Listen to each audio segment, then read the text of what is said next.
Welcome to healthy food kitchen. நீங்கள் நம்ம பொங்கல் குழம்பு எப்படி வைக்கிறதுன்னு பார்க்க போகிறோம். அதுக்கு வந்து வெங்காயம், சின்ன வெங்காயம், தக்காளி, நாட்டு தக்காளி தான் நல்லாயிருக்கும், பெங்களூர் தக்காளி நல்லா இருக்காது குழம்புக்கு. இது வந்து சவ் ஒரு 10 பீஸ் எடுத்துக்கோங்க.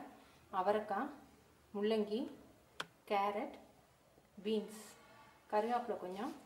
உங்களுக்கு எந்த வெஜிடபிள்ஸ் அதிகமாக பிடிக்குதோ அதை நீங்கள் கூடுதலாக போட்டுக்கலாம். வெண்டிக்காய் அதில் போடக்கூடாது. பருப்பு வந்து 100 கிராம் எடுத்து ஊற வச்சுருக்கேன். இதில் வெந்தயம் அரை ஸ்பூன் போட்டு வேக வச்சுருக்கேன். வெந்தயம் போட்டால் தான் பருப்பு கெட்டு போகாது. பொங்கல் குழம்பு வந்து முதல் நாள் காட்டினா அடுத்த நாள் தான் ரொம்ப டேஸ்ட்டாக இருக்கும். கத்திரிக்காய் தண்ணியில் போட்டு வச்சுருக்கேன் கருத்து போகாமல். மொச்சை, உருளைக்கிழங்கு ஒரு 5 பீஸ், பட்டர் பீன்ஸ், மிளகாத்தூள் சாம்பார் தூள். புளிக்கு தக்க அளவுக்கு நீங்கள் சாம்பார் தூள் போடணும். இது புளி அதிகமாக கரைச்சி ஊற்றினா தான் குழம்பு கெட்டு போகாமல் இருக்கும், நல்லாயிருக்கும். ஒரு நெல்லிக்காய் அளவுக்கு புளி எடுத்திருக்கேன். சாம்பார் தூள் வந்து 3 ஸ்பூன் எடுத்திருக்கேன். 2 ஸ்பூன் ஆயில் ஊற்றிருக்கேன். நம்ம திரும்ப கடைசியாக ஒரு தாளித்து கொட்டணும், அதனால் 2 ஸ்பூன் போதும்.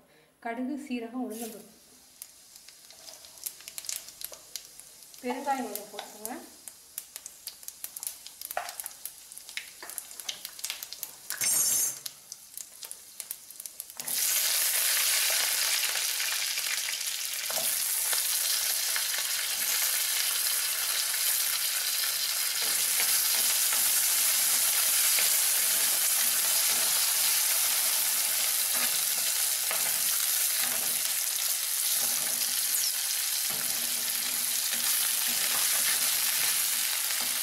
உருளைக்கிழங்கு, கத்திரிக்காய், முருங்கைக்காய் எனக்கு கிடைக்கல. முருங்கைக்காய் போட்டால் இன்னும் வாசமாக ரொம்ப நல்லாயிருக்கும் சாம்பார். பயறு வகையில் மட்டும் காயோடு சேர்த்து வதக்காதீங்க. மொச்சையும் பட்டர் பீன்ஸும் வதக்குனீங்கன்னா அதில் இருக்கக்கூடிய நீர் சத்து போய் தோல் சுருங்கி போய் கொஞ்சம் ஹார்டாயிடும். லேசாக வதக்கலாம். ரொம்ப நேரத்துக்கு பயறு வகையோட வதக்கக்கூடாது.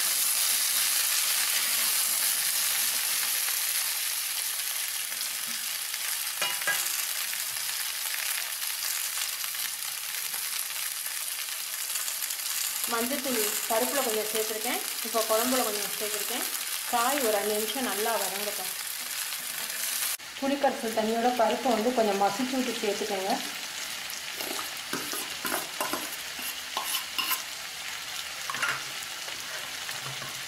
இதில் மிளகாத்தூள் கொஞ்சமாக கரைச்சி நீங்கள் உரப்பு டேஸ்ட் பார்த்துக்கோங்க.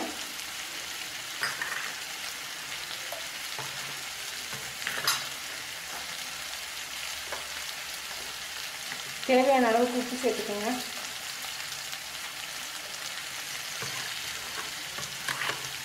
உப்பு, உரப்பு, புளிப்பெல்லாம் டேஸ்ட் கரெக்டாக இருக்கான்னு பார்த்துக்கோங்க. இந்த காய்கறி வதங்கிடுச்சு. இதோட பட்டர் பீன்ஸ், மொச்சைக்கு பயிராக தட்டைப்பயிறு, அதாவது கானா பயிருன்னு சொல்லுவாங்கள்ல, அது கூட சேர்க்கலாம். அதை ஊற வச்சு நீங்கள் சேர்க்கலாம். மொச்சையும் பட்டர் பீன்ஸும் ரொம்ப நேரம் வதங்க தேவையில்லை. இப்போ நம்ம கரைச்சி வச்சுருக்க புளி கரைசல் இன்னும் 1/2 டம்ளர் தண்ணி சேர்த்துக்குவோம்.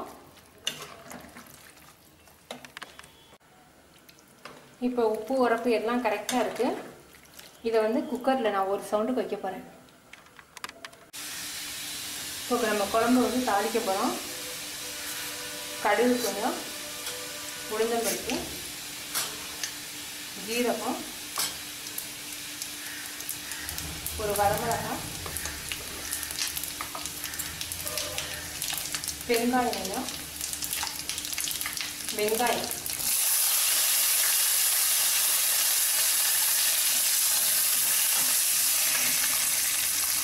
இந்த வெங்காயம் வந்து உங்களுக்கு தேவைன்னா பிடிக்கிறவங்க போட்டுக்கோங்க. சில பேர் வெங்காயத்தை ஒதுக்கிடுவாங்க, அவங்க இதை சேர்க்க தேவையில்லை.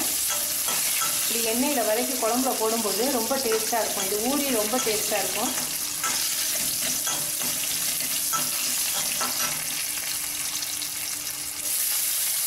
அடுப்பு அமைச்சிடலாம்.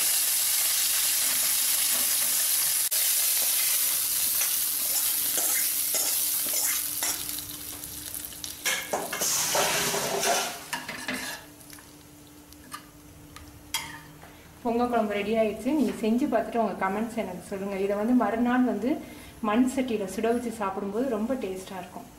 தேங்க்யூ.